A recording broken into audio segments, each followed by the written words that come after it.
ഇന്ന് രാവിലെ ഒരു ഉമ്മ വന്നു കേട്ടോ. അവർ കുറച്ച് വ്യായാമമൊക്കെ ഒന്ന് ചെയ്ത് തുടങ്ങിയതാണ്. വലിയ പരിശീലനമൊന്നും ഇല്ലാതെ ചെയ്ത് അവസാനം ഭയങ്കര പെയിനൊക്കെ ആയിട്ടാണ് വന്നത്.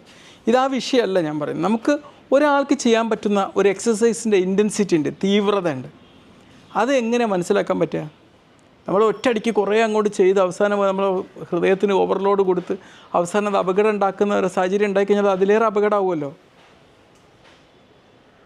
നമ്മുടെ ഒരു എക്സസൈസ് ഇൻറ്റൻസിറ്റി അല്ലെങ്കിൽ എക്സസൈസിൻ്റെ തീവ്രത മനസ്സിലാക്കാൻ ഒരു ഫോർമുല ഉണ്ട്. നമ്മുടെ ഫിറ്റ്നസ് ലക്ഷ്യങ്ങൾ നേടിയെടുക്കാൻ ഈ ഇൻറ്റൻസിറ്റി അറിയാമെന്ന് പറഞ്ഞു കഴിഞ്ഞാൽ അതിൻ്റെ ഒരു ABCD ആണ്. അതറിയൽ നിർബന്ധം. ഈ എക്സസൈസ് ഇൻറ്റൻസിറ്റി നമ്മൾ എങ്ങനെ മോണിറ്റർ ചെയ്യുക? നമ്മുടെ ഹൃദയത്തിൻ്റെ മിടിപ്പ് മനസ്സിലാക്കിക്കൊണ്ടാണ്, നമ്മുടെ ഹൃദയത്തിൻ്റെ റേറ്റ് മനസ്സിലാക്കിക്കൊണ്ടാണ്. ഇപ്പം നമുക്കൊരു നോർമലായിട്ടുള്ളൊരു ഹൃദയം മിടിപ്പ് ഉണ്ടാവും. അതിനേക്കാളും ഒരു 60% തൊട്ട് 90% വരെ മാത്രം ഹൃദയമിടിപ്പ് വർദ്ധിപ്പിക്കുന്ന ഒരു സ്റ്റേജ് വരെ നമുക്ക് എക്സസൈസ് ചെയ്യാൻ പറ്റുള്ളൂ. അതെങ്ങനെയാണ് നമുക്ക് മനസ്സിലാക്കുക? നിങ്ങളുടെ വയസ്സ് എടുക്കുക, അത് 220 നിന്ന് കുറക്കുക, 220 മൈനസ് യുവർ ഏജ്.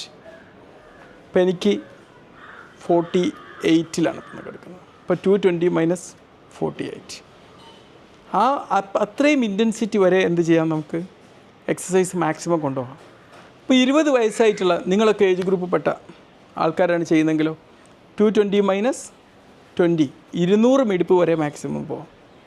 ഒരു ബിഗിനർ ആണെങ്കിൽ വെറും 90 വരെ ഒന്നും വർക്കൗട്ട് ചെയ്യേണ്ട, ഒരു 50 to 60 ഹാർട്ട് റേറ്റ് മാക്സിമം കിട്ടുന്ന രീതിയിലാണ് നമ്മൾ എന്ത് ചെയ്യേണ്ടത്, എക്സസൈസ് ചെയ്യേണ്ടത്. ഇനി ഒരു ഇൻ്റർമീഡിയറ്റ് ആണ് വർക്കൗട്ട് ചെയ്യുന്നതെങ്കിൽ 65 to 75. ഇനി അഡ്വാൻസ്ഡ് ആയിട്ട് സ്ലോ ആയിട്ട് വർക്കൗട്ട് ചെയ്യുന്ന ഒരാളാണെങ്കിൽ 80 to 90, എന്നാലും 90ൻ്റെ മേലോട്ട് പോകാൻ പാടില്ല.